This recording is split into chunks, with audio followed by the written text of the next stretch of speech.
주의 말씀 내 삶의 미치니 주의 말씀을 따라 살아가는 나는 지지 않은 어린이 쇼미더 큐티 사무엘하 23절 말씀. 그 다음은 아와 사람 도대의 아들 에르아살이니 다윗과 함께한 세 용사 중에 한 사람이라 블레셋 사람들이 싸우려고 거기에 모임에 이스라엘 사람들이 물러간지라 세 용사가 싸움을 돋두고 그가 나서서 손이 피곤하여 손이 칼에 붓기까지 블레셋 사람을 치니라. 그 날에 여호와께서 크게 이기게 하셨으므로 백성은 돌아와 그의 뒤를 따라가며 노력할 뿐이었더라. 또 30두목 중 세 사람이 곡식 벨 때에 아둘렘 굴에 내려가 다윗에게 나아갔는데 때에 블레셋 사람의 한 무리가 이브라임 골짜기에 지쳤더라. 그때 다윗은 산성에 있고 그때 블레셋 사람은 요새는 베들레헴에 있을지라. 다윗이 소원하여 이르되 베들레헴 성문 곁 우물물을 누가 내게 마시게 할까 하니 세 용사가 블레셋 사람의 진영을 돌파하고 지나가서 베들레헴 성문 곁 우물물을 깃들여 가지고 다윗에게로 왔으나 다윗이 마시기를 기뻐하지 아니하고 그 물을 여호와께 부어 드리며 이르되 여호와 내 나를 위하여 결단코 이런 일을 하지 아니하리라. 이는 목숨을 걸고 갔던 사람들의 피가 아니하니까 하고 마시기를 즐겨 하지 아니하리라. 세 용사가 이런 일을 행하였더라. 아멘. 안녕.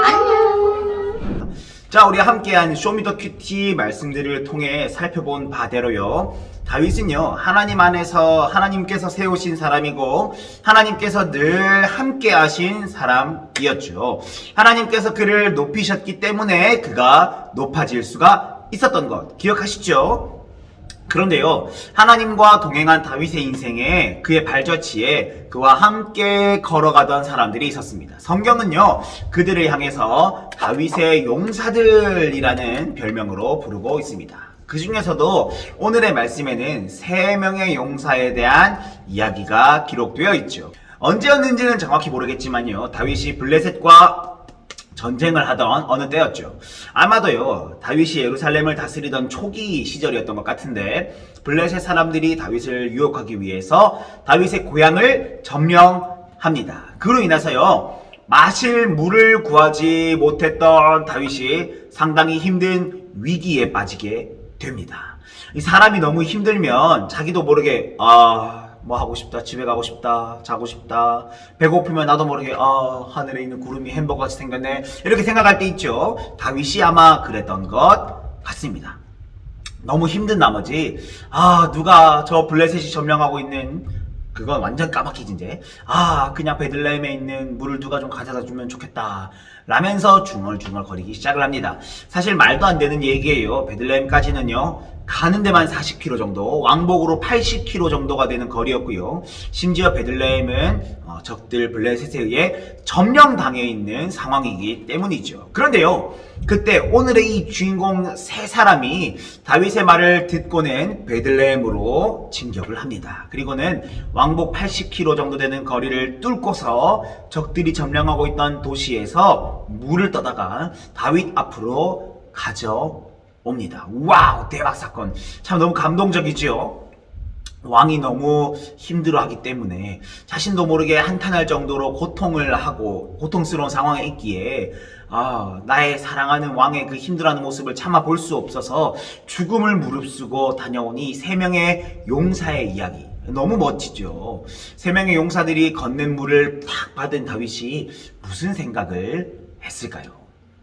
부하들이 이 물을 구하기 위해서 어떤 이 위험천만한 일을 경험을 했는지 아마 이렇게 막 선명하게 그려지지 않았을까요? 다윗은요, 그 물을 마시지 못했어요. 우리 부하들이 나를 위해서 이 물을 구하기 위해서 얼마나 힘든 상황들을 보냈을까 이런 생각이 들었기 때문이겠죠.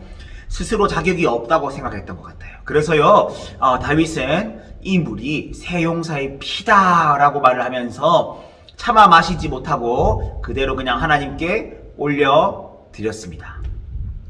세 명의 용사들은요, 자신이 섬기는 사랑하는 왕을 위해서 목숨을 걸고 물을 구해왔고요. 그 물을 받은 다윗은 너무 사랑하는 부하들의 목숨과 같은 물을 마시지 못했어요. 왕과 신하의 한편의 아름다운 그 관계의 이야기 속에서요, 우리는 하나님 안에 있는 사람들의 아름다운, 조금 어려운 표현으로 동력을 발견할 수 있어요. 너무 아름다운 동행 혹은 너무 아름다운 동맹 이런 것들을 발견할 수가 있죠. 여러분들은요, 하나님 안에서 사랑하는 자들, 동력자들, 그러니까 함께 신앙생활하는 친구들이나 혹은 우리 부모님들, 선생님들이나 기타 등등 함께 하나님 나라를 살아가는 이들에게 이처럼 든든한 동력자가 되어주고 계십니까? 누군가가 나를 위해서 막 헌신해주고 나의 동력자가 되어주기를 기다리기보다는요, 내가 먼저 누군가에게 동력자가 되어줘 보세요. 여러분들이 먼저요, 누군가에게 힘이 되어주시고 누군가에게 아낌없는 사랑을 먼저 베풀어줘 보세요. 마치 하나님께서 먼저 우리를 사랑하시고 우리들의 힘이 되어주셨던 것처럼 말이죠. 오늘도요, 누군가에게 기꺼이 힘이 되어주실 여러분들을 주님의 이름으로 응원하고 축복합니다. 여러분들과 동행하는 동력자와의 그 사이에서의 그 모든 아름다운 교제 속에서 하나님의 영광이 드러나기를 원하고 하나님의 사랑이 나타나기를 바랍니다. 그래서 여러분들과 함께하는 모든 순간순간마다 참 아름다운 기운들이 펼쳐지기를 하나님의 이름으로, 주님의 이름으로 축복하고 응원합니다. 오직 하나님만 영광 받으시기를 바라며 오늘도 화이팅!